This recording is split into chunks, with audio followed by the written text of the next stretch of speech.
اب ایک حدیث میں آپ کو اور سنا دوں، بہت مشہور حدیث ہے،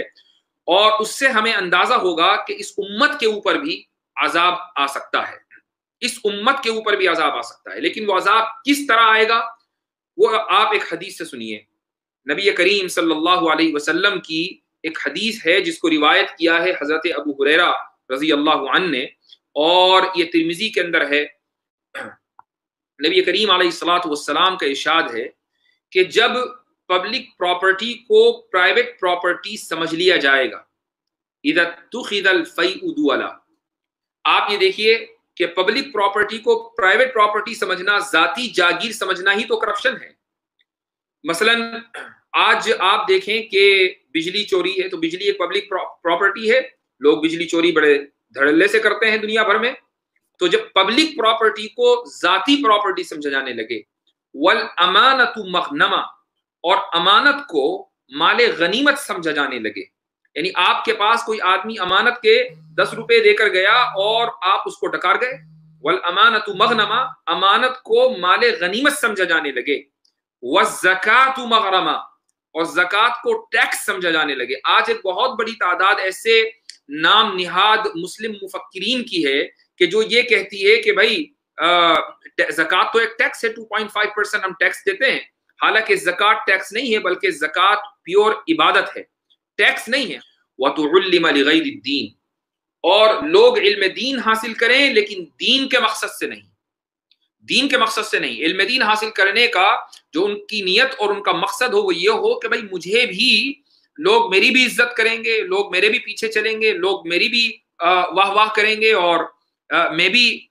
سیلیبریٹی اسکالر بن جاؤں گا، یہ ان کی نیت ہو، یعنی خدمت خلق اور اللہ تعالیٰ کو راضی کرنا ان کی نیت نہ ہو، بلکہ غیر دینی مقاصد کے لیے وہ دین حاصل کریں۔ اور اس کے بعد اللہ تعالیٰ رسول اللہ صلی اللہ علیہ وسلم فرماتے ہیں وَأَطَاعَ الرَّجُلُ امْرَأَتَهُ وَعَقَّ أُمَّهُ، ایک شخص اپنی بیوی کی تو اطاعت کرے لیکن اپنی ماں کی نافرمانی کرے، یعنی ایک گھر گھر کا مسئلہ ہے کہ ساس اور بہو کا مسئلہ ہوتا ہے، تو ایک آدمی اپنی بیوی کی ہر چیز میں ہاں ملا رہا ہے لیکن ماں کی مکمل نافرمانی کر رہا ہے۔ اس کے بعد آگے آیا وَأَدْنَا صَدِيقَهُ وَأَقْصَى أَبَاهُ، کہ جب اپنے دوست کو انسان قریب کرے گا اور اپنے باپ کو دور کرے گا، یعنی اس کی دوستی، اس کے جو دوست ہیں وہ اس کے سارے راز جانتے ہیں، وہ سب اپنے مشورے اپنے دوستوں سے کرتا ہے لیکن باپ سے کوئی مشورہ نہیں کرتا، باپ سے اس کی اتنی زیادہ دوری ہے گویا کہ دونوں ایک دوسرے کو دیکھنا بھی نہیں چاہتے۔ تو یہ جو ہے وہ اقصا اباہ، اور اس میں یعنی میں یہ نہیں کہہ رہا ہوں کہ ہمیشہ بیٹے ہی کا کردار ہوتا ہے، بعض مرتبہ ایسا بھی ہوتا ہے کہ باپ کا مزاج بہت زیادہ ترش ہوتا ہے تو اولاد ہمیشہ سے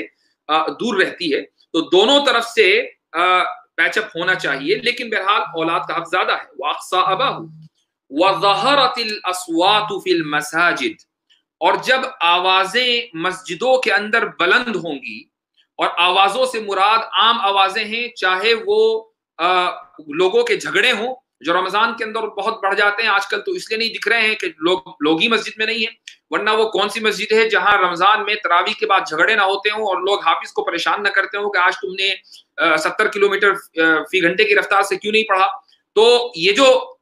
لوگوں کے جو جھگڑے ہوتے ہیں مسجدوں کے اندر، اور آج کے دور میں آپ کہیں بھی چلے جائیں سیل فون کی رنگ ٹونز، اچانک نماز ہو رہی ہے کوئی بالی ووڈ کا لوگ نے گانا ہی لگا رکھا ہے، ہالی ووڈ کی میوزک لگائی ہوئی ہے۔ وَظَهَرَتِ الْأَصْوَاتُ فِي الْمَسَاجِدِ، اس کے بعد آگے نبی کریم صلی اللہ علیہ وسلم نے فرمایا وَسَادَ الْقَبِيلَةَ فَاسِقُهُمْ،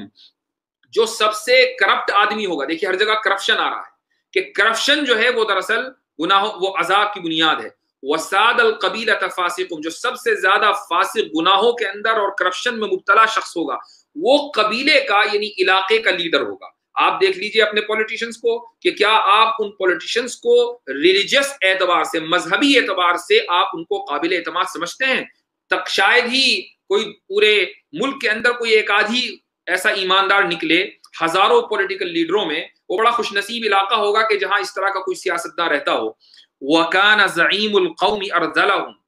اور قوم کا جو لیڈر ہے وہ سب سے ذلیل انسان ہوگا، یعنی اس کا مطلب یہ کہ بے پڑھا لکھا جاہل اور ایسا شخص کے جو غنڈہ گردی کے اندر سب سے آگے ہوگا وہی آپ کا لیڈر ہوگا. وَكَانَ زَعِيمُ الْقَوْمِ أَرْذَلَهُمْ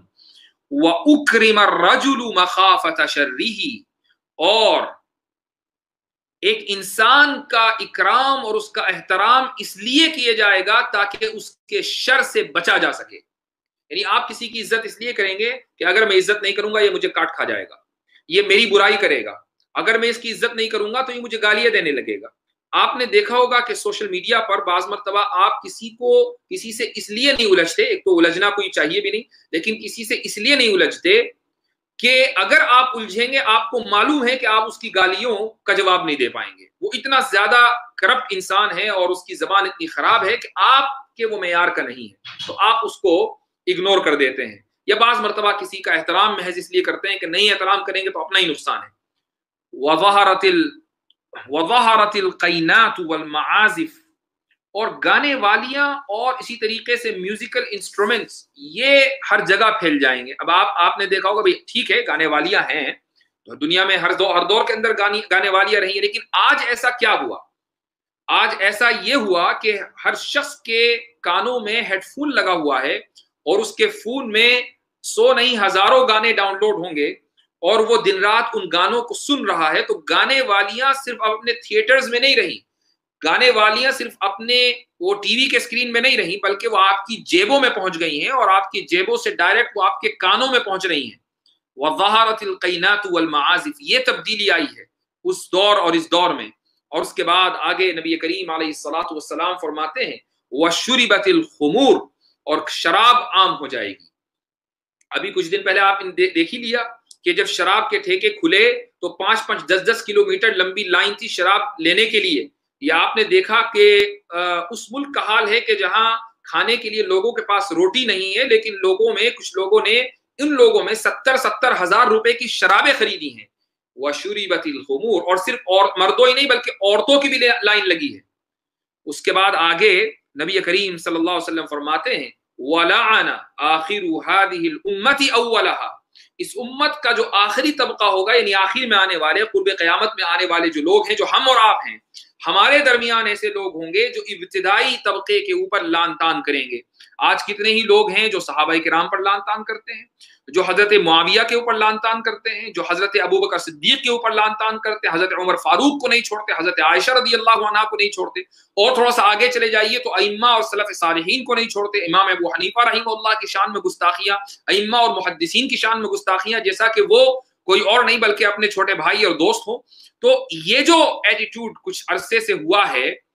یہ دراصل اس حدیث کا مصداق ہے کہ اس امت میں آگے آنے والا طبقہ پچھلے طبقے کے اوپر لان تان کرے گا جب یہ ساری چیزیں ہونے لگیں. اب آگے نبی کریم صلی اللہ علیہ وسلم فرماتے ہیں فَلْيَرْتَقِبُوا عِنْدَ ذَلِكَ رِيحًا حَمْرَاءَ وَزَلْزَلَةً وَخَسْفًا وَمَسْخًا وَقَذْفًا وَآيَاتٍ تَتَتَابَعُ كَنِظَامِ بَالٍ قُطِعَ سِلْكُهُ فَتَتَابَعَ، کہ جب یہ ساری چیزیں ہو جائیں تو ایسے موقع پر پھر یہ لوگ انتظار کریں اللہ کی طرف سے عذاب کا. اور وہ عذاب کی صورت میں آئے گا، وہ لال آندھیوں کی شکل میں آئے گا،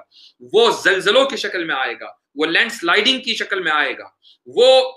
چہروں کے بدل جانے کی شکل میں آئے گا، اور وہ آسمان سے پتھروں کی بارش کی شکل میں آئے گا. وہ قذفن، اب یہ قذف سے مراد کیا ہے؟ اب آپ دیکھتے ہوں سوچا ہوگا کہ یار پتھر کی بارش تو آج تک نہیں ہوئی. یہ جو بم گرتے ہیں اوپر سے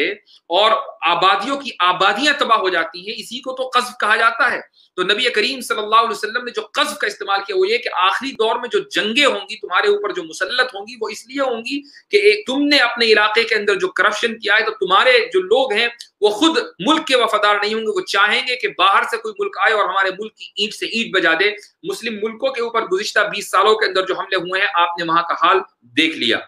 تو جب یہ سب ہوگا تو پھر تم انتظار کرو اللہ کی ان نشانیوں کا جو ایک کے بعد ایک آئیں گی، اور اس طریقے سے آئیں گی جیسا کہ ایک ہار ہے کہ وہ ٹوٹ جائے تو اس کے موتی ایک کے بعد ایک نکلتے رہتے ہیں.